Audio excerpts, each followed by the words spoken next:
કરે તો 10 મિનિટ ઊભી નથી રહી શકતી. એની જગ્યાએ હવે 10 મિનિટ ઊભા રહેવાનું જોખમ લઉં, 10 મિનિટ ચાલવાનું જોખમ લઉં. પગમાં નસ બહુ ચડી જતી, રાતના સૂતી હોય તો એ નસ ચડી જાય. એ મને પ્રોબ્લેમ સાવ ઓછો થઈ ગયો. પાણીનો દુખાવો તો એમાં બી ખાસો ફેર પડી ગયો. સારું છે, 2 મહિનામાં આટલો ફેર છે તો લોંગ લાઈફ કેટલું સારું વિચારી લેવાનું. ઘરમાં તમે ખાલી એકલા જ યુઝ કરો કે અંકલ બી ખરા? હું બી પછી આયા ભુવાજી, મને મહિનો સવા મહિનો થયો છે આયા. મને એકચ્યુઅલી હાર્ટમાં દુખાવો થયો હતો, એટલે ડોક્ટરને ત્યાં ગયેલો. એકચ્યુઅલી જય શાહ કરીને કાર્ડિયોલોજી છે, એટલે એકચ્યુઅલી મારે બાય બોર્ન કે કોકને જ આવું હોય, એકચ્યુઅલી નસ એકે બ્લોક નથી, પણ જે વેન જાય છે ને હાર્ટની નીચેથી આમ જાય છે, એટલે એનું પ્રેશર આવે ત્યારે એક જ જગ્યાએ દુખાવો રહે.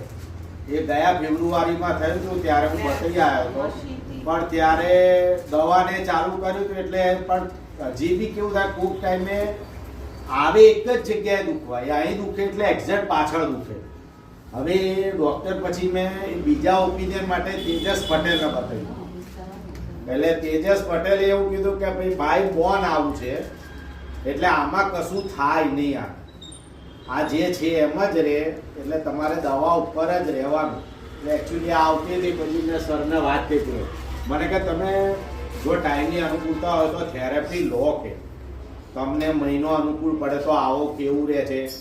પણ પ્રમાણમાં ઘણું છે, હજી દુખે, કોક વાર રાત્રે સાંજના ટાઈમે દુખવા આવી જાય છે, પણ કેવું છે કે પહેલા કરતા ઘણું બેનિફિટ સારું છે. એટલે પછી નક્કી કર્યું કે ભાઈ આને બી અમારા ઘરે, એટલે મારા સન ને બધા કહે છે ભાઈ કે જો 10 વર્ષ વધારે સારું રહેવું હોય, હરવું તો કરવું હોય એવું પ્રિફર કરું કે તો મારા વર મને સોનાની કે ગિફ્ટ આપે, મેં કીધું મારી ઈ નથી જોતી, મને આ એટલે એકચ્યુઅલી શું છે, એને હું ઓપરેશન નું કહું છું કે ભાઈ એના બદલે આપણે 10 વર્ષ ક્યાંક જવું હોય તો જઈ શકીએ. આપણી health સારી એ કે હોય તો મારે ગમે તેવું થાય, ઘણો ઓપરેશન બધો કરાવવું જ benefit નથી, જે થવું હોય થાય.